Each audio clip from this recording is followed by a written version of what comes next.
నమస్తే welcome to filmy with Telugu. నేను బబిత. జనవరి 30న దేవగుడి అనే సినిమాతో మన ముందుకు రాబోతున్నారు. అయితే దేవగుడి సినిమా గురించి మాట్లాడడానికి మనతో పాటు టీం ఉన్నారు, వారితో మాట్లాడదాం. హలో ఆల్, నమస్తే సార్. 2016 అనుకుంటా సినిమా ఒకటి వచ్చింది. చాలా లాంగ్ గ్యాప్ తర్వాత మళ్ళీ దేవగుడితో వస్తున్నారు. సో ఎంత ఎక్సైటెడ్గా ఉన్నారు? అంటే గ్యాప్ రావడానికి సో మెనీ రీజన్స్ అండి. ఇప్పుడైతే ఒక మంచి ప్రాజెక్ట్ చేసి ముందుకు వచ్చాం, వెరీ కాన్ఫిడెంట్, ఇక టెన్షన్స్ ఏం లేదు. సార్ ట్రైలర్ చూస్తే మాత్రం నిజంగా చెప్పాలంటే ఒక జాన్రా గుర్తొచ్చింది. అంటే సమరసింహారెడ్డి, ఇంద్రా సినిమా చూస్తున్నప్పుడు అంటే యాజ్ అ కిడ్స్గా మేము ఆ సినిమాలు చూసి పెరిగాం కాబట్టి ఇప్పుడు ఆ ట్రైలర్ చూసిన తర్వాత మాకు ఆ ఫీల్ వచ్చింది.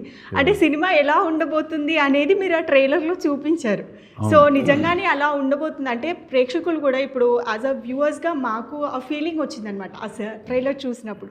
సో నిజంగానే సినిమా అంత పవర్ఫుల్గా ఉండబోతుందా అని అంటే మీ మాటల్లో ఏం చెప్తారు? అంటే దానికి గతంలో Rayalaseema faction stories the great directors చాలామంది హీరోస్ చేశారు. ఇది డిఫరెంట్ అండి. Maybe the touch of background faction బ్యాక్డ్రాప్లో ద ప్యూర్ ఫ్రెండ్షిప్ చిన్నప్పటి నుంచి ఊహ తెలకముందు నుంచి చివరి దాకా వాళ్ళ ప్రయాణంలో అంత ప్యూర్ ఫ్రెండ్షిప్, ఇంటర్వల్ బ్యాంక్లో విడిపోయే కొన్ని రీజన్స్, వాళ్ళు మళ్ళీ క్లైమాక్స్లో ఎలా కలిశారు అన్నది ఈ మధ్యలో చాలా వేరియేషన్స్ తోటి వెళ్తూ ఉంటుంది. వెరీ ఎగ్జైట్మెంట్గా ఉంటుంది, సస్పెన్సివ్గా ఉంటుంది. Okay. And based on true incidents అని కూడా చెప్తున్నారు. అయితే నిజంగా అంటే చాలా సెన్సిటివ్ టాపిక్స్ అనే చెప్పాలి. కాస్ట్ గురించి కూడా ఇందులో రాబోతుంది అనేది అయితే అర్థమవుతుంది.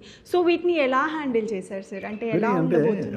హ్యాండ్లింగ్ ఈజ్ పెద్ద కష్టమేం కాదండి. Screenplay is very tight, very ఎగ్జైట్మెంట్గా ఉంటుంది, చాలా ఇంట్రెస్టింగ్గా కూడా ఉంటుంది. ట్రైలర్ ఎంత స్పీడ్ ఉందో సెకండ్ హాఫ్ మూవీ అంత స్పీడ్ ఉంటుంది. మోర్ ఎవర్ రియల్ ఇన్సిడెంట్స్ అంటే బేస్డ్ ఆన్ దట్ రాయలసీమతో పాటు ఎవ్రీవేర్ ఇన్ ఇండియా దాదాపుగా జరుగుతూనే ఉన్నాయి. సో అక్కడ కొద్దిగా పెయిన్ ఫీల్ అయ్యి టు చేంజ్ సంథింగ్ అని ఒక అలా అనిపించింది, ఒక స్పార్క్ పాయింట్. సో మనుషులు మార్చాలా అన్నది కాదు కానీ బాధ వేసి తీసాం. సో రియలైజేషన్ ఈజ్ నీడెడ్ అని అనిపించింది.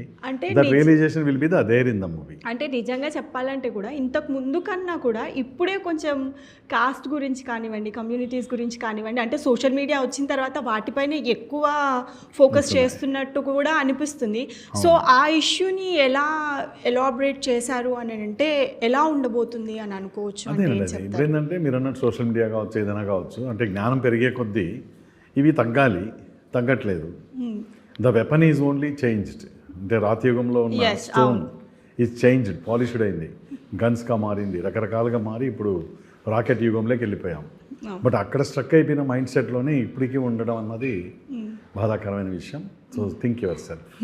సార్ నిజంగా చూసుకుంటే రఘు కుంచే గారిని ఎంత సాఫ్ట్ పర్సన్ సార్.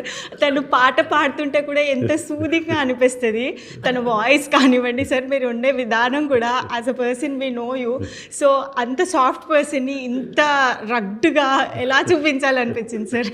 అదే స్పెషాలిటీ, అదే స్పెషాలిటీ. అదే అంటే యాక్చువల్గా చెప్పాలంటే వర్సటైల్ యాక్టర్ అండి, ఏదైనా హ్యాండిల్ చేయగలరు అనే కాన్ఫిడెన్స్ నాకు వచ్చింది. గతంలో ఆయన కొన్ని చూశాను. అవునవును. సో ఈయన అయితే చేయగలరు అనిపించింది. యూనిక్గా ఉంటారు, ఇట్లాంటి సిమిలర్ రోల్ ఎప్పుడు చేయలేదు.